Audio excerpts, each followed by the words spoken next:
व्यक्ति किसी और वस्तु या भाव से परिचित हो ना हो, भय और भविष्य दोनों ही व्यक्ति के मन में सदैव रहते हैं, जिनका अस्तित्व व्यक्ति के अस्तित्व पे भारी रहता है। विचित्र है ना? वह वो है जिसे आप नहीं जानते, जो अनजान है, और इसी कारण आपको भय लगता है कि ना जाने क्या होगा। भविष्य वो है जो अब तक घटा ही नहीं, तो जो घटा ही नहीं उसके विषय में चिंता क्यों? आपके हाथ में है वर्तमान।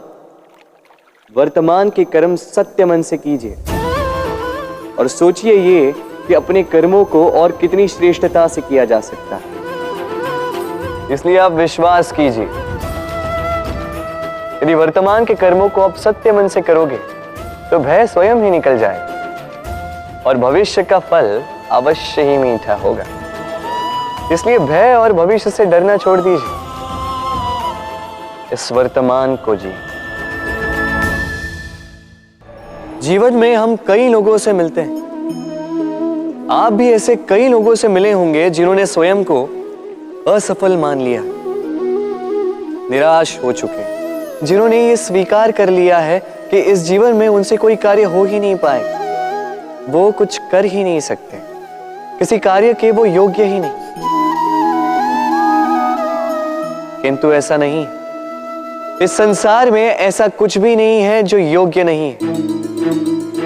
कोई ऐसा अक्षर नहीं है जो किसी मंत्र का भाग ना हो, कोई ऐसी जड़ी बूटी नहीं है जो औषधि ना हो, कोई ऐसा विष नहीं है जो समय आने पर अमृत ना बन जाए। और इसी प्रकार कोई व्यक्ति अयोग्य नहीं होता, उसे अयोग्य बनाती है उसकी सोच।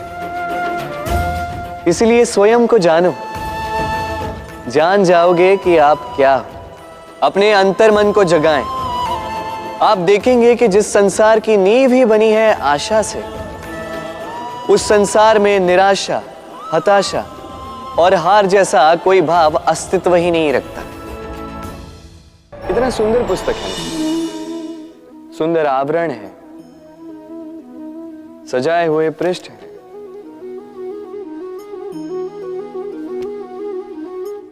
किंतु क्या ये सत्य में अद्भुत पुस्तक कहलाने की पात्र है? क्या इसमें जो लिखा है वो सत्य है, प्रेरणादायी है, हमारे लिए मूल्यवान है? कैसे निश्चय लिया जाए इस बात का? अब आप सोचेंगे कि सीधी सी बात है, आवरण को देख के पुस्तक की गुणवत्ता कैसे जानी जा सकती? इसके लिए तो आपको उसे पढ़ना होगा, उसे समझना होगा, समय देना होगा, है ना? बिल्कुल उचित सोच रहे हैं आप। बस आश्चर्य की बात यह है कि पुस्तक के विषय में आप ये सारी बातें जानते हैं, किंतु किसी व्यक्ति के विषय में आप ये सारी बातें मन में नहीं लाते। व्यक्ति का मूल्यांकन भी उसके वस्त्रों से, उसके शारीरिक रूप से या उसकी सुंदरता से नहीं किया जा सकता। उसके लिए आपको उस व्यक्ति को पढ़ना होगा, उसे समझना होगा, उसे समय देना होगा। पर हम क्या करते हैं? पहनावे, रंग, सुंदरता को देखकर आकर्षित हो जाते हैं, उसे प्रेम समझ बैठते हैं और आए दिन कोई ना कोई ये कहते सुनाई देता है कि उसकी प्रेम कहानी सफल नहीं हो पाई, उसे छल मिला। किंतु इसमें दोष किसी और का नहीं, स्वयं आपका है। आपने उस व्यक्ति को समय नहीं दिया, आपने उस व्यक्ति के विचार नहीं परखे। प्रेम 2 क्षण में बनने वाला पकवान नहीं है, इसका स्वाद चखने के लिए आपको जीवन भर का समय देना पड़ेगा। तो समय दीजिए, एक दूसरे के रूप से नहीं, आत्मा से जुड़ी, निश्चित ही मन प्रसन्नता से कह उठेगा, राधे राधे। हम में ऐसा कोई नहीं होगा जिसने वृक्षों को ना देखा हो, वृक्षों पे इन पक्षियों को ना देखा, इनके घोंसलों को ना देखा, इन पक्षियों को अपने छोटे छोटे बच्चों को भोजन कराते ना देखा। संसार का सबसे ममत्व वाला दृश्य होता है। चिड़िया दूर से अपनी चोंच में दाना भरकर लाती, स्वयं भोजन करने में असक्षम संतान की चोंच में डालती है, स्वयं भूखी रहकर निस्वार्थ निश्चलता से। और जब संतान के पंख निकल आते हैं, वो उसे उड़ना सिखाती और उसके पश्चात उसे स्वतंत्र कर देती है अपना जीवन जीने के लिए, इस आकाश में उड़ान भरने के लिए। और हम मनुष्य क्या करते हैं? जिस संतान को हम पंछी की भांति पालते हैं, उसके पंख निकलते ही हम उसे बांध देते हैं, ये सोच के कि कहीं वो दूर उड़कर न चली जाए। ऐसा नहीं कि इस स्थिति में माता पिता को संतान से प्रेम नहीं है, अवश्य है, किंतु इसमें प्रेम पर मोह भारी पड़ जाता है, जो स्वयं अपने और संतान के भविष्य के बीच में बाधा बन जाता है।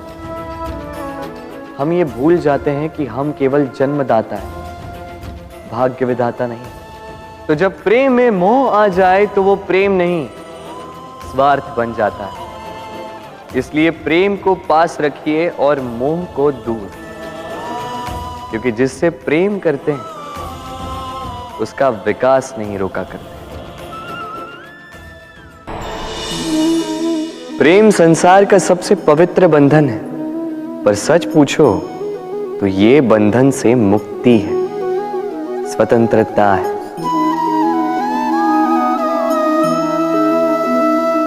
नहीं समझे? समझाता हूं। यदि कोई आपका प्रेम ठुकरा दे, यदि कोई आपका प्रेम समझ ही ना पाए, तो क्या होगा?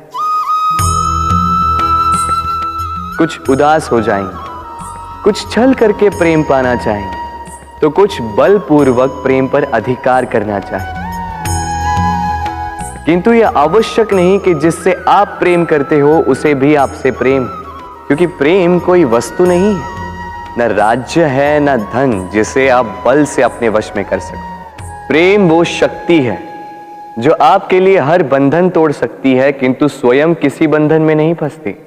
तो जिससे भी आप प्रेम करते हो उसे स्वतंत्र छोड़ दीजिए, क्योंकि स्वतंत्रता ही वो भाव है जो जीव को सबसे अधिक प्रिय है। प्रेम सच्चा होगा तो उसे अवश्य समझ में आए। तब तक के लिए निस्वार्थ भाव से प्रेम कीजिए, स्वार्थ हट जाएगा तो प्रेम आ ही जाएगा और मन प्रसन्न होकर बोलेगा, राधे राधे।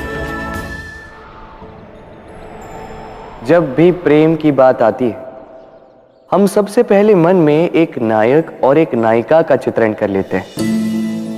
क्यों? आपके साथ भी यही होता है ना? पर क्या प्रेम केवल नायक नायिका के आकर्षण का बंधन है?